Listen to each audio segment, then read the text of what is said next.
Yo, what's up, my AP Gov squad? It's Mr. H, and today, special edition. We got fourth block on the mic. We're going through topic 8 and 9 of AP Gov, finishing off with the last episode. Special guest, real quick. I got a student singing an intro for us, so y'all lock in. So this is what it feels like to match wits with someone that you love with there's a catch. It's the feeling of freedom of seeing the light. It's been flinging with a key and a kite. You see it, right? Get it. Yeah. All right, guys. Man, what a great job there. Man, that straight up 8. That 8. Yeah, let's hear it. Fourth block. Let's hear it. Everybody, yeah, woo. Man, that was weak sauce. All right. So who's got the juice, guys? Today, we're going to explain the balance between national and state governments and how it's changed over time with some Supreme Court cases. We got 2 levels of government, 1 constitution, and a whole lot of confusion about who runs what. Is it D.C.? Is it your state capital that really calls the shots? Is it the president, the boss of your city, the mayor? Is the president the boss, or is your mayor? Can states say nah to federal laws? Y'all, this isn't just some old textbook tea, guys. Boston Tea Party, pun intended. It's breaking news because this summer, on the streets of LA, federal agents, state officials, and everyday citizens were battling it out over who has the power. It's called Federalism, the live action series, and you guys are the analysts. So welcome to Locked On AP Gov. Today's episode, Who's Got the Juice? Let's lock in. Let's go. Yo. Yeah. It's segment 1. Clause Combat, the Constitution's power tools. All right, fam. Before we decode the chaos in LA and figure out who's flexing power where, let's talk about our Constitution's federalism cheat codes. These 4 clauses are legal power-ups the national government uses to expand or defend its authority. Think of them as the Constitution's toolkit for handling turf wars between Team Federal and Team State. We're about to break down each one, classic SCOTUS cases included, and then hit you with the Gen Z interpretation so it clicks. All right, the 14th Amendment, due process and equal protection. What it says, no state shall deprive any person of life, liberty, or property without due process of law, nor deny any person within its jurisdiction the equal protection of laws. Why does it matter? This clause is like the federal government's I'm watching you to the states. After the Civil War, it was created to protect individuals from the state's abuse, especially formerly enslaved people. The 14th is the gateway for most civil rights cases today.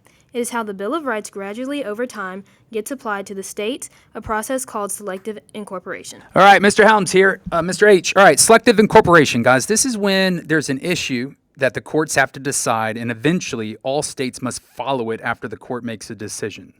So think of the Bill of Rights as initially no states had to follow until there was an issue, and then the courts made the states follow it. Now enter our required SCOTUS case, Brown versus the Board of Education, 1954. And in this case, SCOTUS used the Equal Protection Clause to strike down racial segregation in public schools. Let's rewind it back to 1896 when the Supreme Court dropped another SCOTUS case called Plessy versus Ferguson, 1896. In this case, SCOTUS said segregation, yeah, it's totally fine as long as it's separate but equal. Guess what? Spoiler alert, it was never equal, fam. It was straight up racism and unconstitutional. All laws must be colorblind. Okay, now fast forward to Brown versus Board of Education, 1954, where SCOTUS finally came to their senses saying, Yeah, no, separate schools are inherently unequal. You're violating the 14th Amendment's Equal Protection Clause. Cannot have separate school system. and boom, just like that, Plessy gets dunked on. And our highest court in the land finally does its job. Shields African Americans from discrimination. Also, a huge shout out to Marby versus Madison, 1803, for blessing the court with judicial review, because this was the federal courts flexing on the state laws and saying, You can't just write racism into your school's policies and call it legal, fam. That's wrong. this wasn't just about classrooms. It was a major W for the civil rights and proved the feds could and would check the states when they crossed the constitutional line. If you're still lost, think of it this way. You're peacefully protesting on a college campus. The state tries to shut it down, claiming it's disrupting learning. But the federal courts roll in and say, nah, this violates their rights. They have a right to assemble. It's like your big sibling coming in to shut down a power-hungry babysitter. Commerce Clause, Article 1, Section 8, Clause 3. What it says, Congress has the power to regulate commerce among the several states. Why does it matter? This is one of Congress's most elastic powers because commerce can mean a lot of things.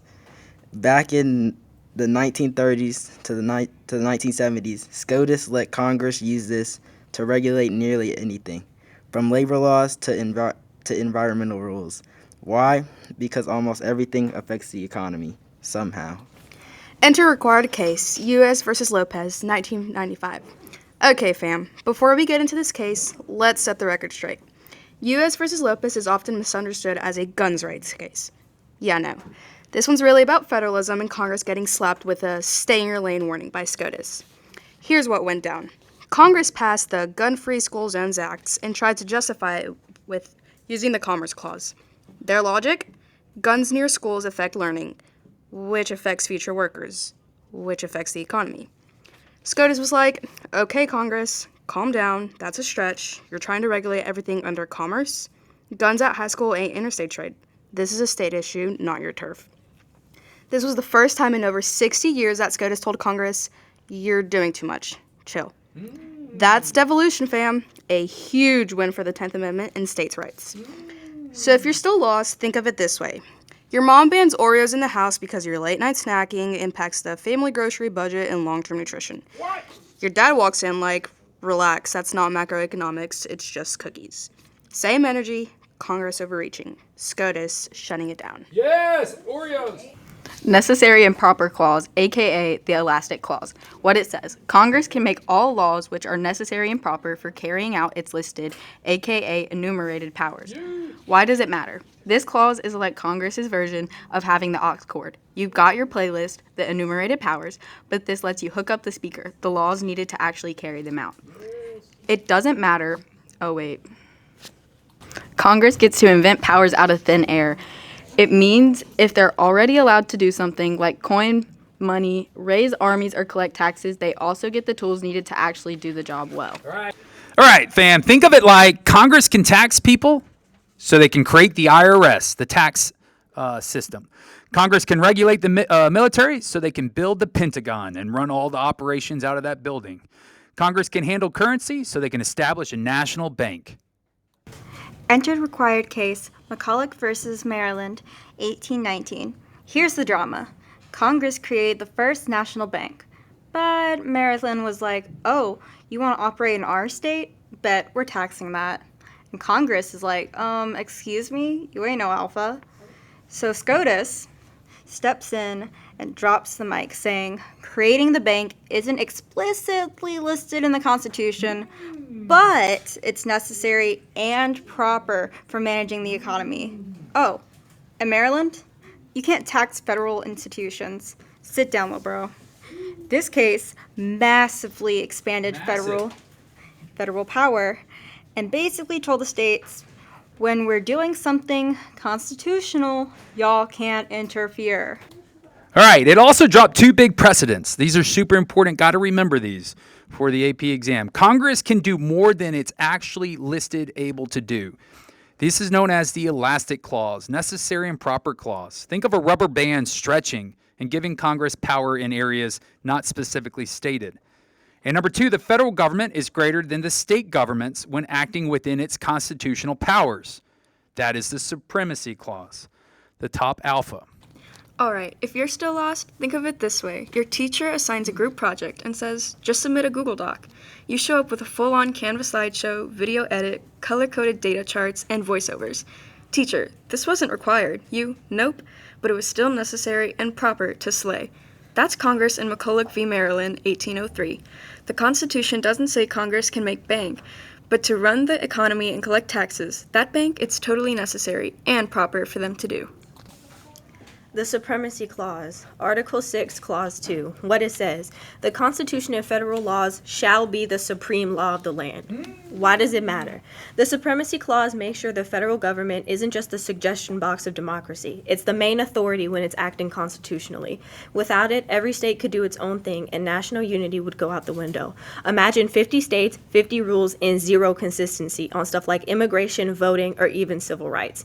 But this clause isn't an all-access pass. The feds have to stay in their constitutional lane, and when they don't, that's when the Supreme Court steps in like a ref in a power struggle. All right, now enter case Arizona. This isn't required, but Arizona v. United States 2012. So Arizona tried to be its own ICE agency. The state passed strict immigration laws, stuff like detaining people without papers and giving local police the power to act like federal agents.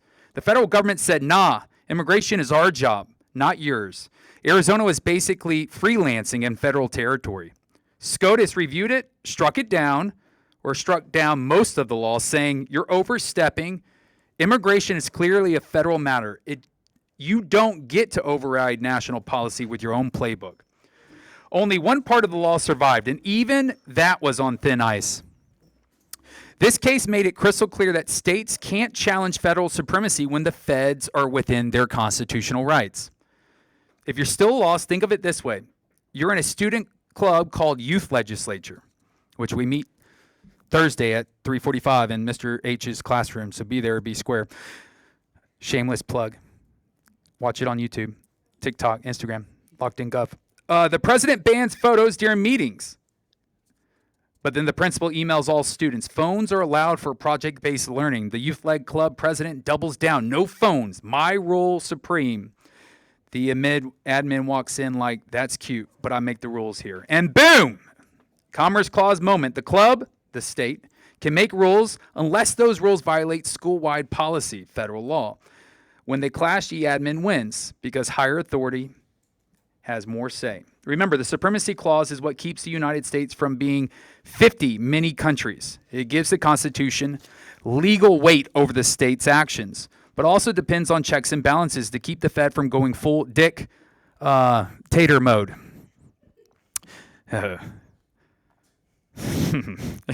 Sorry. It's not just about who's louder, it's about who's constitutional. So next time a state passes a wild law that contradicts federal policy, ask yourself, is this a Supremacy Clause moment? And get ready for SCOTUS to settle the score. Segment 2 is Federalism in the Streets, ICE, Protests and Power Struggle in LA 2025 edition. All right, y'all, it's time to put the textbook down and pull up the news app because federalism isn't just some dead concept from the 1780s. It's trending right now in Los Angeles. Here's the rundown of what went down in June 2025. First, ICE launched a massive operation across Southern California. Over 100 undocumented immigrants were detained in surprise workplace and street-level raids. Secondly, peaceful protesters, students, immigrants, clergy, flooded downtown LA, rallying around courthouses, churches, and community centers. Third, tensions escalated fast. LAPD responded with riot gear, tear gas, and arrests. What started peaceful got chaotic and violent real quick. Was Hobbs right about us? Fourth, Mayor Karen Bass issued a citywide curfew for downtown, 8 p.m. to 6 a.m., straight lockdown vibes. Maybe Hobbs was right. Fifth, next, Governor Gavin Newsom called foul on the federal government and filed a legal action to block federal troops being deployed to California, arguing that the feds were violating state sovereignty.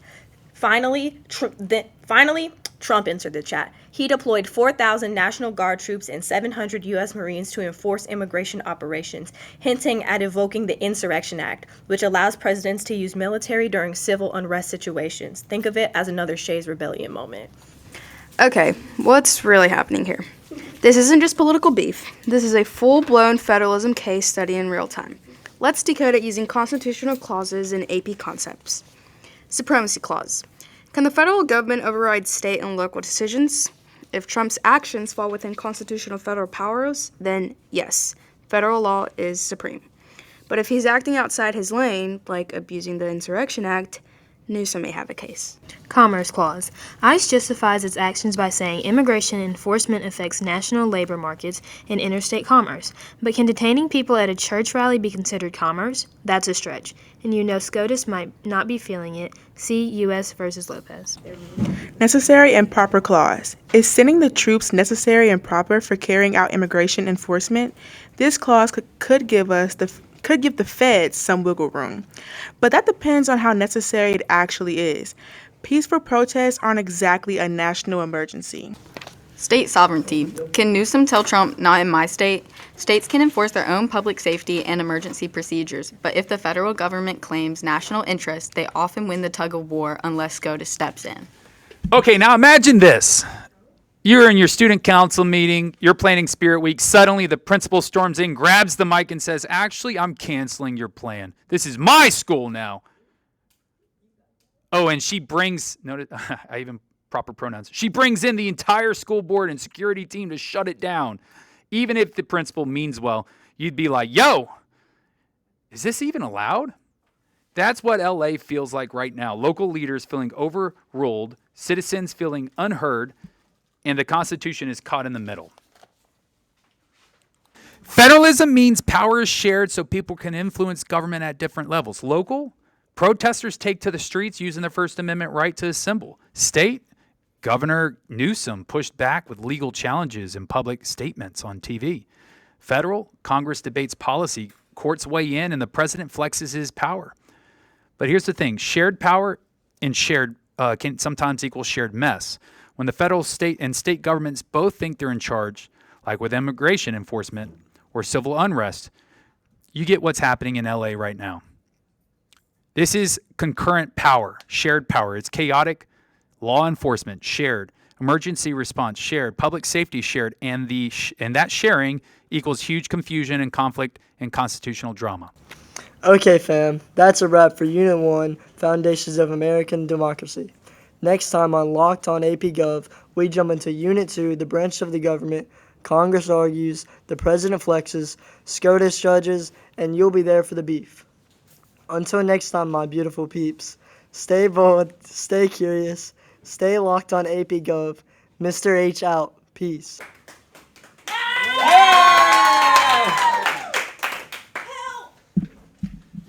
Anybody else? Final last words? Anybody want to sing an outro song? Who's in? Who's going to hop on? Who's hopping on? Peace.